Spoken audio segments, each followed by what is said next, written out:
I can't quite remember when I started becoming smaller in everyone's eyes.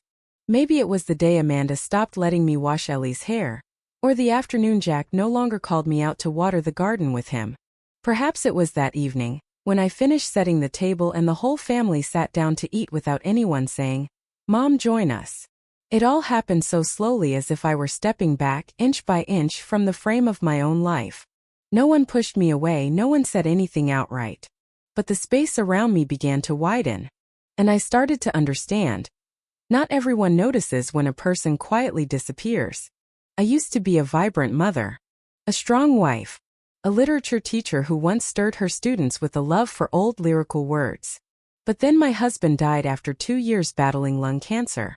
The apartment turned cold, hollow, and those walls that once held so much laughter became tight with memories too heavy to breathe in. Jack, my only son, called and said, "Mom, we have a spare room. Come live with us. With the baby around, you won't feel so lonely." I heard the sincerity in his voice, and I believed him. I packed a few things.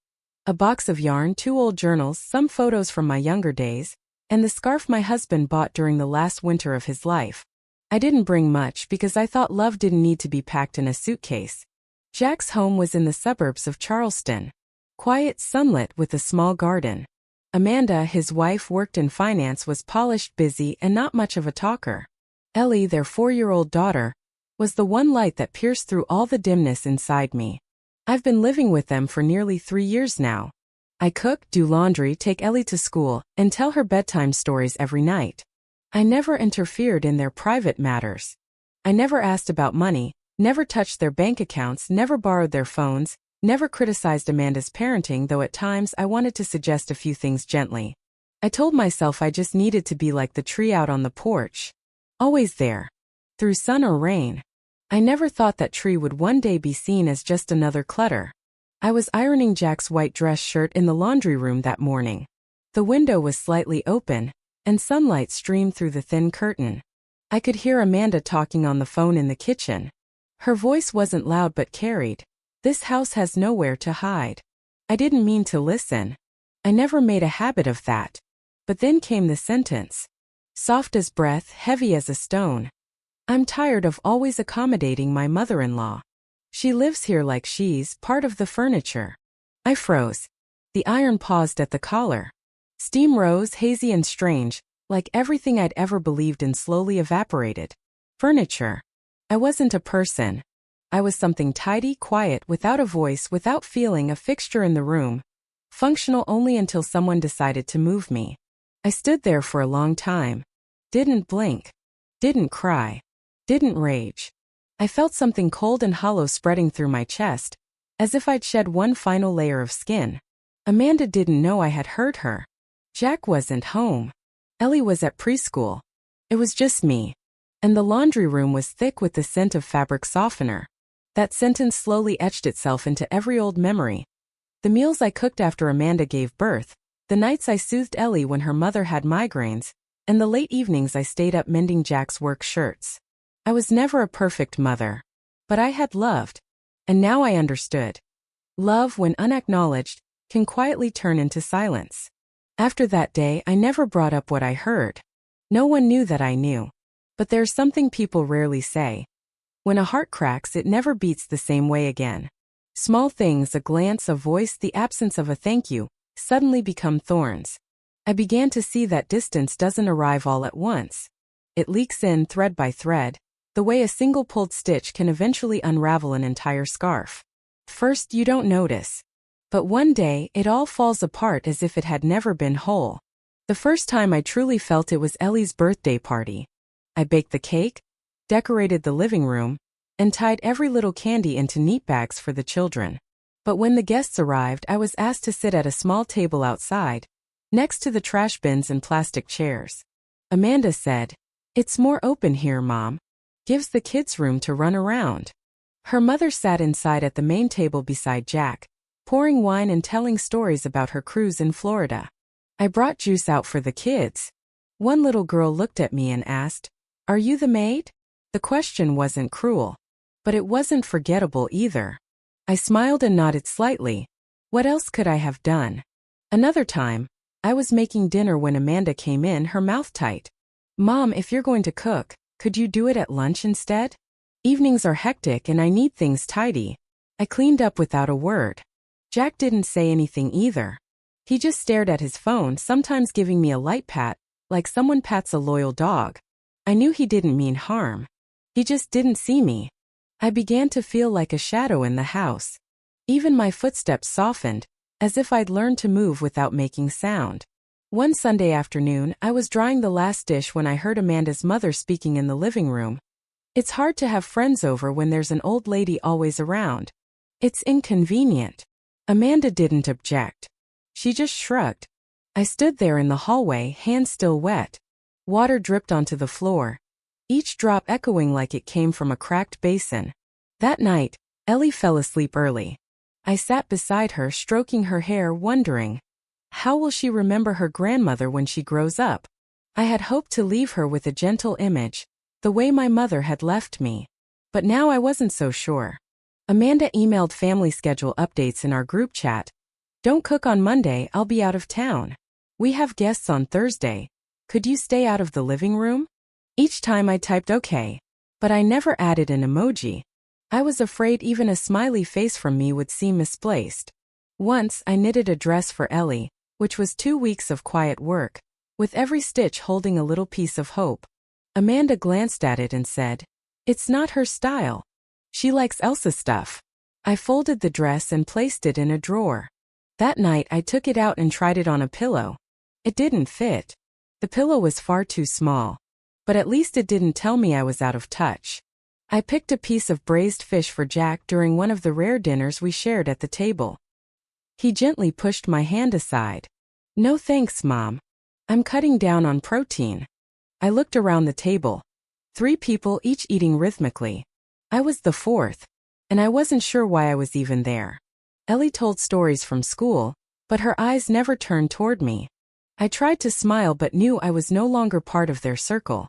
While wiping the living room window one morning, I saw Amanda's mother standing by the gate, chatting with a neighbor. Her voice was loud and clear. "Oh, her? One of those old-fashioned mothers-in-law. Can't keep up with the times. Living off her son like she still matters." The words weren't aimed directly at me, but they landed squarely in my chest like a rock thrown carelessly that still hit its mark. I set the cloth on the sill, walked back inside, and turned on the kettle. As the steam rose and fogged the kitchen window, I caught a glimpse of my reflection. Not angry, not hurt, just a face I recognized deeply but no longer felt close to. That night, I opened an old wooden box and pulled out a photo of Jack when he was 6. He was grinning from ear to ear, holding the little toy car I'd bought him after saving for 3 months from tutoring in the evenings. I used to be his whole universe. But the universe always pulls back so that the planets can grow. I understood that. I accepted it. What I hadn't expected was to be tucked into a corner like an old trinket no one bothers to dust off. Everything reached a quiet breaking point one drizzly March afternoon. We had a small family dinner to celebrate Ellie being chosen for the school's folk dance team. I'd been up since morning boiling vegetables, slow cooking beef with red wine, folding cloth napkins the way I used to teach my students in home economics class back at the rural school. I thought today would be different. I hoped I might finally be offered a seat at the table, a smile, a toast, something that made me feel like I still belonged to this family. But as the meal began, Amanda turned to me and said, gently but clearly, "Mom, the house is a little tight today. Would you mind sitting at the outside table with Ellie and the kids? It'll make things easier." I froze for a second, looked at Jack. He said nothing, just lifted his wine glass and turned toward Amanda's mother, who, as usual, was already in the middle of a story about her recent trip to Italy. I didn't ask again. I stepped out to the backyard table, where 3 kids sat and an old floor fan sputtered in the corner. Ellie glanced back at me as if she wanted to say something, but stayed quiet. When dessert was served, I heard Amanda's mother laugh loudly and say, "She still lives here." I thought older folks preferred moving to the countryside to retire. There was a soft ripple of laughter around the table. No one objected. I looked down at my hands resting in my lap, skin freckled with age spots and veins rising like stray lines on a forgotten sketch. No one stood up. No one said, "Mom, join us." The cold from the porch crept through my sweater. I suddenly missed Salvador's laugh, the way he'd squeeze my shoulder when I grew quiet from being hurt. But he was gone. And at that moment I realized that I was truly alone. After the meal, I cleared the dishes without being asked. When I reached for the last plate inside, I overheard one of Amanda's friends whisper, "Who's that?" And soft but within earshot, Amanda replied, "Oh, my mother-in-law. She lives with us. Doesn't get in the way. Doesn't get in the way." 3 words light as air but deep enough to tear through me. I stepped into the kitchen and washed the dishes while laughter still rang from the living room behind me. The hot water turned my hands red, but I felt no pain. I just kept wondering, what am I even doing here? That night, after Ellie had fallen asleep, I lay on my side facing the wall. It was still technically my room, but I wasn't sure I belonged anymore. The closet had been reduced to 1 drawer. The photo of Salvador and me had long been tucked away. Amanda wanted to hang new family portraits on the wall instead. I hadn't protested. I'd never protested anything since moving in. But now I was starting to wonder, is silence the best way to be loved? And was I being diminished because I had allowed it to happen for too long? That night I didn't cry. Not because I was strong, but because the tears had all dried up. I lay on my side on the narrow twin bed pushed up against the window, a thin wool blanket pulled over my hips, listening to the clock tick steadily in the dark. This little room at the back of the garden was where I lived now, though I wasn't sure I truly belonged in it anymore. The white walls were fading, the old wooden dresser had a broken drawer hinge, and the reading lamp on the nightstand was one Jack had brought home from his college dorm. Everything seemed fine at a glance, but a storm was churning inside me. I lay still for a long time, unmoving, letting the thoughts drift through my mind like a train that never stopped at any station. I remembered the tiniest things, tiny, but now they cut like broken glass. A morning when no one bothered to say hello, a shirt mistakenly washed and tossed into the corner of the bed, the time Amanda told Ellie, "No need to ask Grandma, she doesn't know about these things." I used to believe that patience was the best way to keep a home from falling apart. But now I realized that warmth had only come from the fire I kept lighting, not from the hearts of those sharing the house with me.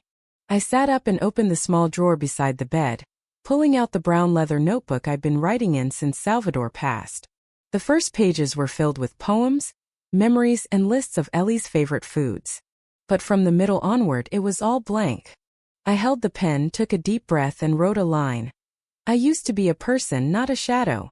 Then I closed the book. No tears. No wave of sorrow. It's just a different kind of silence, not cold or bitter, more like standing at the edge of a big decision, even if you don't yet know where it will take you. The next morning I woke earlier than usual. The air was damp, the floor chilled. I wrapped myself in my old shawl, brewed a hot coffee, and stepped onto the back porch to watch the first rays of sunlight break through the pots of plants I'd raised with my hands. No one in the house ever rose as early as I did. In those moments I felt as if the world belonged to me, and it was one of the rare times I truly felt alive. I thought of Salvador. He would have told me not to endure any longer if he were still here. He always understood me without words. Once, when I had looked down at the floor, he had gently laid a hand on my shoulder and whispered, "That's enough. You don't have to say a thing." I know. I returned to my room and packed a few simple clothes into a small canvas bag. Not much, just enough for a few days. No one noticed. Amanda was still asleep, Jack was in the shower, and Ellie hadn't woken up yet. I placed the bag at the foot of the bed, still unsure where I was going. Still sure of one thing. I needed to leave this place, not to run errands or pick up my granddaughter from school, but to breathe like someone still alive. I stepped out as the sun rose higher. I walked past 3 blocks, then turned into a small cafe on the corner I used to visit while teaching. The windows were fogged over, the scent of baked goods lingered inside, and soft jazz played in the background.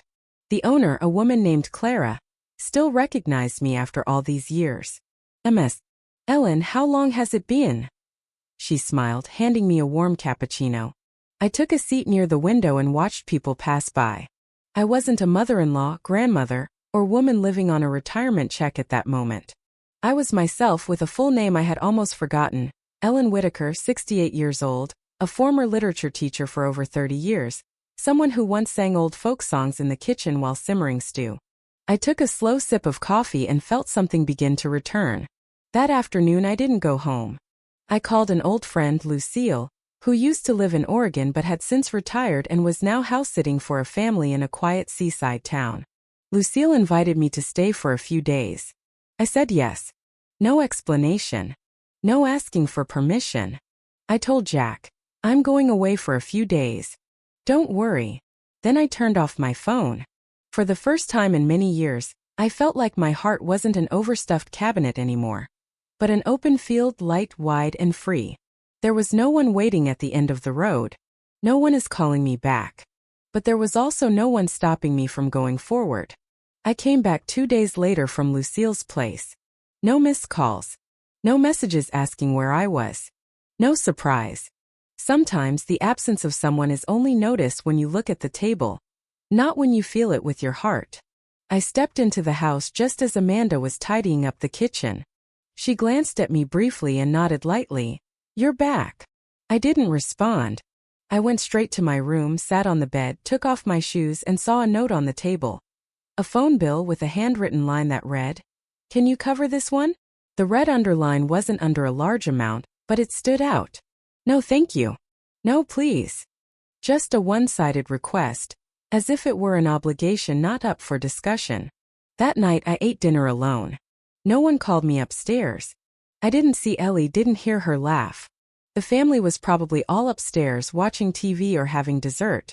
I sat there chewing each bite of rice slowly, as if I were eating the last crumbs of something I once believed would last forever. Late that night, once everything had gone quiet, I opened the drawer, took out the brown leather notebook and wrote a final line. I am no longer here. Though my body remains, my soul has already stepped outside the door. The next morning, I woke while the backyard was still wrapped in fog. I didn't brew coffee as usual. I didn't pull open the curtains. I quietly gathered what was mine. A few wool sweaters, my journal, Salvador's old scarf, and the picture book Ellie once made with crayon that said, "My grandma is my Sunday." I folded them all into a faded green canvas bag and laid it on the bed. Then I sat at the dining table, took a pen and wrote a letter. Jack, I'm not angry. I don't blame anyone. I've just come to understand that love doesn't always mean staying, especially when no one truly needs you to. I used to think patience was the key to keeping a family together. Still, now I know, clinging to something that no longer has a shape only leaves you cutting yourself on the shards. I'm leaving. Not to reclaim fairness. Not to make anyone feel guilty or regretful. I'm leaving because I need to find the woman I once saw in the mirror, the one I used to be before she quietly faded from each dinner, each evening, each glance that no longer called her by name. Ellie is a wonderful child. If she asks about her grandma one day, tell her this. I loved her with every part of myself that I still had left. Love, Mom. I folded the letter and placed it on the kitchen table. No bitterness. No expectations. Before the sun had fully risen, I stepped out of the house, just a pale glow resting like mist on the lawn. No one knew I was leaving. No one came to see me off. But I didn't feel alone. For the first time in years, I was going not to serve anyone but to rescue what little of myself I still had left. I boarded a coastal bus heading toward the town Salvador once said we'd retire in. When we're old, we'll live there. You'll grow rosemary, and I'll read books. I never imagined I'd fulfill that promise alone. But some dreams, even when there's no one left to share them, are still worth living. I looked out the bus window as the city fell away behind me.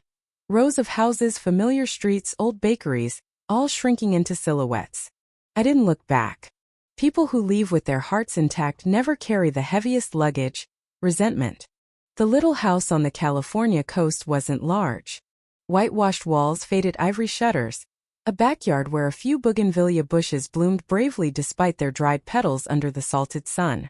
I rented it from a widow originally from Louisiana, who was a few years older than me and living off her pension and homemade marmalade. She gave me a small room, a modest kitchen, and a simple offer. Think of this place as somewhere to catch your breath. I lived there as if I were living all over again. No more voices calling Mom. No dinners interrupted by family group chats, no one asking, "Could you stop making that dish?" I cooked simple meals for myself, such as a pot of bean soup with toasted bread or eggs fried with cherry tomatoes. I did my laundry, hung it on the line out front, and sat quietly, watching the breeze lift the fabric like sails on a tiny ship. Every afternoon I brought my wooden chair down to the beach and sat still, listening to the waves touch the shore like someone gently knocking on my old heart, slow and steady. No one knew where I was. I didn't block numbers. I didn't delete accounts. I just let everything sleep the way it should have long ago. Some days my phone rang Jack's number. I didn't pick up. I let it ring out like a pulse reminding me the past still existed, but it no longer controlled me. I began to write again. Not journals. Not letters. Just scraps of feeling, scattered stories about a widow who hadn't lost her voice and about a grandmother once treated like part of the furniture, slowly finding her way back to being a person again. I didn't know if anyone would read it, but I wrote anyway, like planting seeds not for harvest but to prove I still could.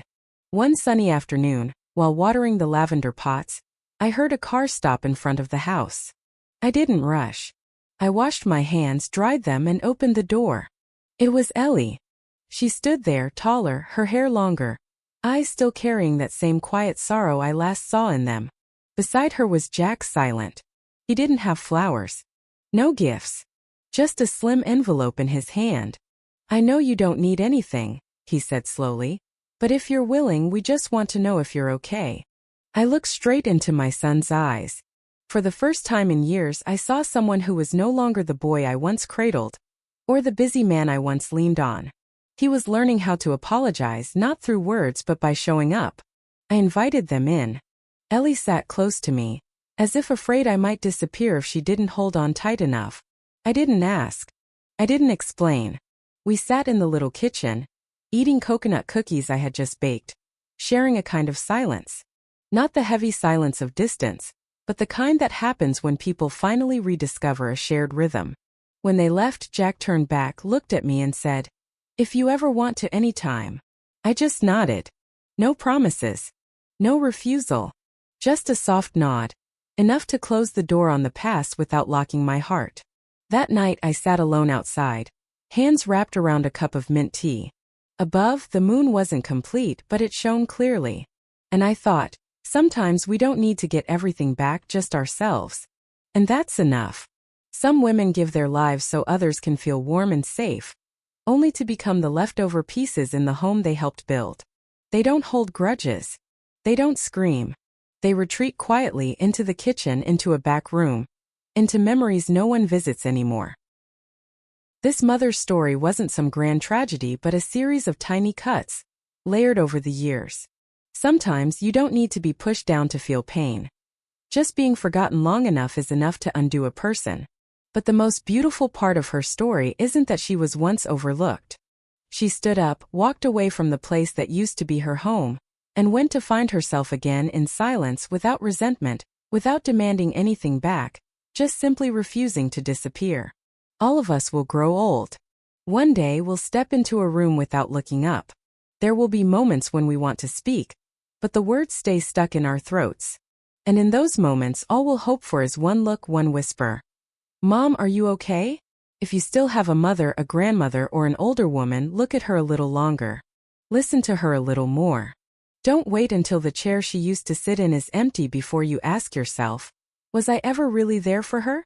Because sometimes all it takes is a hug, a simple thank you, to keep someone around for just one more season in your life.